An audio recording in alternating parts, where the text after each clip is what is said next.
Ok, pessoal, estamos aqui para mais um vídeo. O vídeo de hoje é para falar sobre esse homem, sobre o Charles, sobre a França como um todo, a próxima partida que tanto esperamos que aconteça em Blue Lock. Falar um pouco também sobre a situação da partida que veremos logo adiante, que pode ser que aconteça ou não, né? Nós estamos aí com o pé atrás, mas pode ser que vejamos França e Inglaterra depois desse jogo do Japão contra a Nigéria. E olha...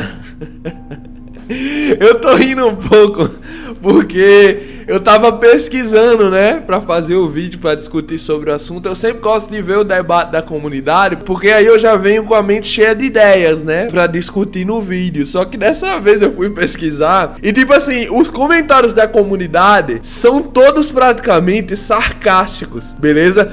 Ou pessoas sendo muito realistas dizendo: mano, não tem como lidar com o Loki, o Japão vai tomar uma pisa, o Japão vai sair sendo goleado, o Isagi vai quebrar a cara e não sei mais o que. Ou existem comentários no sentido de: vamos me explicar a situação, tá lá o post, como derrotar o Loki em Blue Lock, né? Aí a resposta do cara é tipo assim: por que você acha que o Ego colocou o Sendou pra treinar sniper durante o período de treinamento?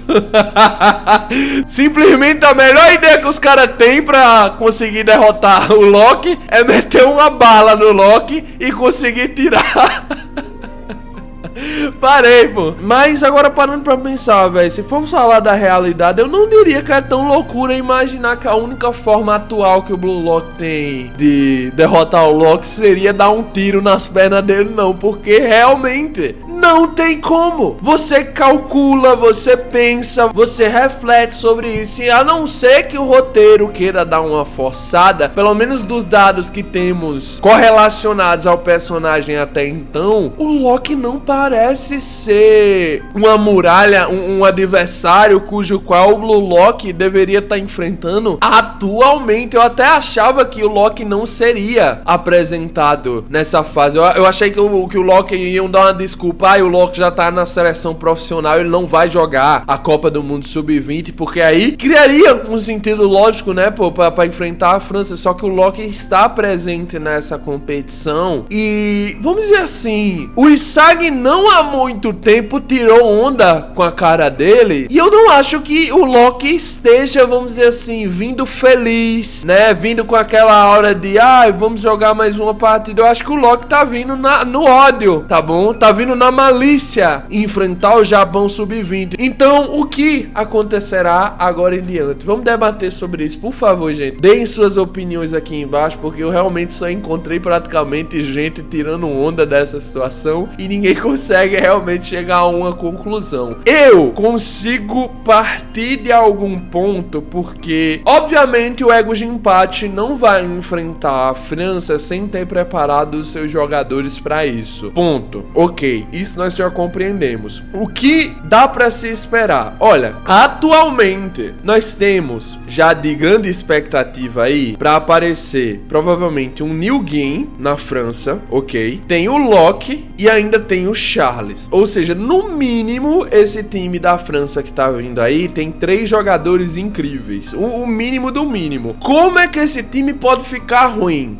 Olha, se desse pra realmente limitar um pouco mais o Loki, eu diria que um dos grandes problemas, se baseando até na própria narrativa pro Loki, é que ele não tem atualmente no PSG profissional nenhum jogador que consiga o acompanhar, né? Ele tá criando, ele tá desenvolvendo o Charles pra isso. O Charles se mostrou na Liga Egoísta um jogador incrível, mas ele ainda não pode ser totalizado como alguém absurdo, justamente por ele ainda ser uma criança. O Charles estava no meio das partidas ali da Liga Egoísta. O PSG literalmente só não venceu o Bayern de Munique por causa disso, tá bom? Não leva a mal, mas a verdade é essa: o Charles estava lá no meio da partida e do nada ele ficava sem vontade, ele desanimava. Não tá divertido, não achei isso divertido, não tá legal. Pronto, acabou. O Charles não aparecia mais. Então eu acho que esse pode ser um primário ponto negativo no quesito do Loki. Pra tu ver, o Loki é tão bom que pra que ele não destrua o Japão, nós temos que caçar fórmulas do time tá travando o potencial dele, tá ligado? Tudo bem que roteiristicamente falando, isso faz sentido. Já foi colocado na Liga Negoísta esse ponto, né? Realmente o Blue Lock no time profissional provavelmente é limitado por não ter ninguém pra o auxiliar que o acompanhe. Ok, isso nós já compreendemos. O Charles pode ser um fator limitante, por mais que ele ainda esteja evoluindo, e em teoria na Copa do Mundo Sub-20 ele deve estar melhor, né, do que nós vimos ele ali na Liga Negoísta. Mas ainda assim, esse é um fator limitante, dá pra bater o martelo aqui, ok. Só que só esse fator limitante não é o bastante. Nós precisamos entender quem é esse Nilguin da França, beleza? Porque pode ser um Nilguin que seja defensor, o que é o mais provável. Se esse Nilguin da França for defensor, cara, se equilibra, beleza? Se equilibra muito a situação pro lado da França, no quesito de que eles têm um bom atacante, tem um meia se formando que vai se tornar bom, e tem um defensor também legal pra comandar a parte defensiva do time. Então, eu não sei se dá pra teorizar que esse Nilguin seja realmente defensor, porque nesse caso eu não vejo pontos negativos pra França pesando tanto, entende? Como com a Nigéria. Na Nigéria, qual era o problema, realisticamente falando? É que os jogadores não se comparam quase ninguém ao nível do Blue Lock. Talvez o Onazi tenha uma capacidadezinha de entrar nesse top 23 do Blue Lock, ele seja melhor do que o Nanazi, por exemplo. Ok, beleza, mas no geral tu não vê ninguém ali batendo de frente. Agora, na França, mesmo que tenham esses três que em teoria batam de frente, ainda tem o resto do time. Então, eu tava teorizando, né? Pô, um time não vence com apenas 3 jogadores. Talvez o fraquejar da França seja justamente no restante da equipe, né?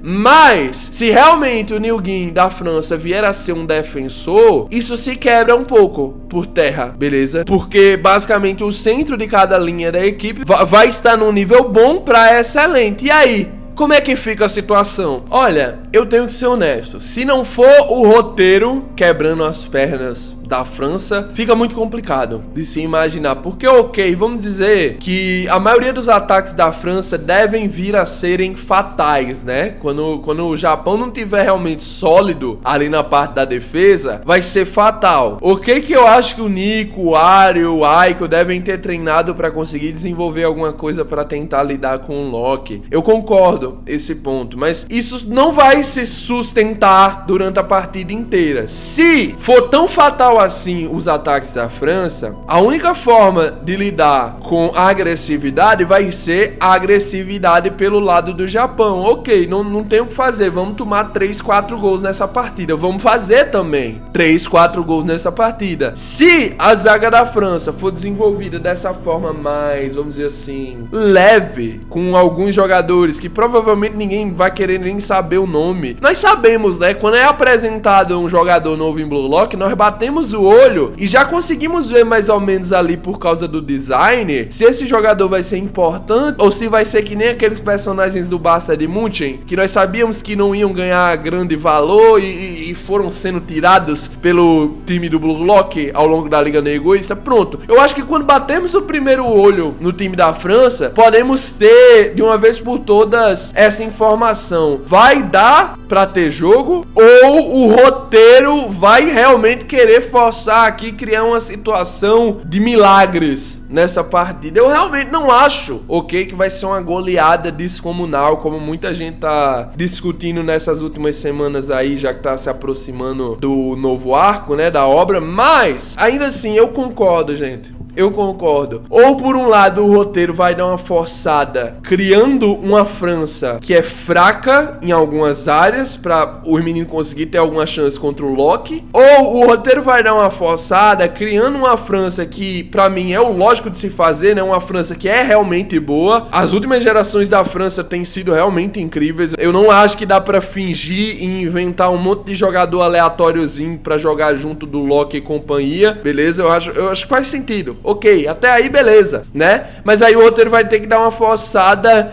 em como o Japão consegue tancar uma equipe que tem jogadores de nível próximo ao New Gin, né? Querendo ou não, eu só consigo encontrar essa resposta vindo através do ego, né? Como é que o ego conseguiria destruir o Loki? A primeira teoria que muita gente faz é o Shigiri, né? As novas pernas do Shigiri que ele trabalhou nesses últimos dias devem realmente ter alguma funcionalidade. Ele foi tirado logo agora no jogo contra a Nigéria e ele ganhou pouco foco justamente porque ele vai ter mais importância nesse momento, mas é aí que também se entra a questão do Zantetsu, dois jogadores que corram muito. Será que nós não estamos olhando para isso de uma forma muito direta? Porque eu sempre imaginei que os times titulares durante a Copa do Mundo Sub-20 iriam variar muito, os times iniciais principalmente, né? Aquele time que começa jogando. Esse primeiro time contra a Nigéria foi uma boa variação, mas eu não sei porque eu sinto que o time contra a França será totalmente diferente. Eu acho que o Zantetsu pode ganhar uma vaga de titular nessa equipe. Eu acho que podem ter variações no ataque, ok? Talvez usar Barou, talvez usar Shidou, por mais que eu acho que todo mundo já tá meio que com a certeza de que o Barou e o Shidou devem vir a entrar nessa próxima partida, ainda assim, talvez eles entrem como titulares. É uma coisa que nem tanta gente espera, né? Já que, por mais que nós gostemos desse time titular de agora, que o Japão entrou contra a Nigéria, a verdade é que contra o Loki faz mais sentido o Isagi jogar no meio de campo do que no ataque, ok? Eu sei que nós vimos um desenvolvimento gigantesco ali na partida do Barça de München para o Isagi se garantir como atacante e etc e tal, mas teorizando que ele vai ter que ajudar muito ali no lado defensivo, o Isagi precisa estar no meio de campo para poder voltar para ajudar mais, mas o Loki não liga tanto para isso, né? É atacante sempre vindo para a defesa sem o menor dos problemas, então eu não sei se os meus comentários são tão válidos dentro dessa situação. Mas ainda assim, se quisermos imaginar uma situação onde o Barou ou o Shidou comecem como titulares, o Isagi tem que cair, né? Eu acho que é mais fácil o Isagi cair do ataque pro meio do que o Rin, por exemplo, além de que o Isagi seria muito mais aproveitado do que o Rin jogando como meia. Eu vejo dessa forma, beleza, gente? Eu não consigo enxergar atualmente como o Loki pode ser destruído. Eu acho que o roteiro pode dar uma brincada com os Zantetsu, com o Shigiri sim, mas eu acho interessante se basearmos muito naquele comentário do Isagi, né? Você é só um moleque que deu a sorte, eu acho que ele falou assim, né? Eu dei a sorte de nascer com pernas rápidas. Da perspectiva do Isagi, será que o Loki também é tanta coisa como nós aqui de fora compramos ele pra ser? Porque eu não acho que os meninos vejam o Loki, vamos dizer assim, num sentido tão irrealista, tão idolatrável como, por exemplo, o Isagi vê o Noah, beleza? Eu não acho que eles vejam o Loki assim. Eu sei que nós, como fandom, provavelmente deve ter gente que idolatra mais o Loki até do que o Noah, mas da perspectiva dos meninos lá de dentro, eu vejo que eles se enxergam como capazes sim de lidar com o Loki de alguma forma. Se o futebol do Loki se baseia na velocidade, o que eles precisam buscar é deixar o mínimo possível de brechas para que o Loki tenha a possibilidade de ter a bola no pé, né? Para que ele tenha a possibilidade de se movimentar e achar espaços. Se o Blue Lock conseguir sanar esse problema, o Loki aos poucos vai perdendo toda essa efetividade, toda essa fertilidade que ele apresenta com o seu futebol. Então, querendo ou não, sim, talvez uma marcação dupla possa ser realmente efetiva. Agora, o problema sempre vai ser esse, né? Marcar o Loki, ok. Acompanhar o Loki se movimentando para outro local do campo é que se torna um problema. Será que o Shigiri pode aguentar? Tancaria o mesmo nível de velocidade do Loki? Até quando, numa partida, ele tancaria isso? Porque o Loki já tá jogando profissionalmente. Claramente ele deve ter mais resistência do que a maioria do Blue Lock a longo prazo. Nos 90 minutos, quando tiver ali chegando no final, os 15 minutos, 20 finais da partida, o Loki ainda vai estar com muita resistência para resolver o jogo, enquanto os meninos já devem estar cansados. Então será que a solução não vai estar realmente nas substituições? No time do Japão tendo realmente se solidificado? cansado e por isso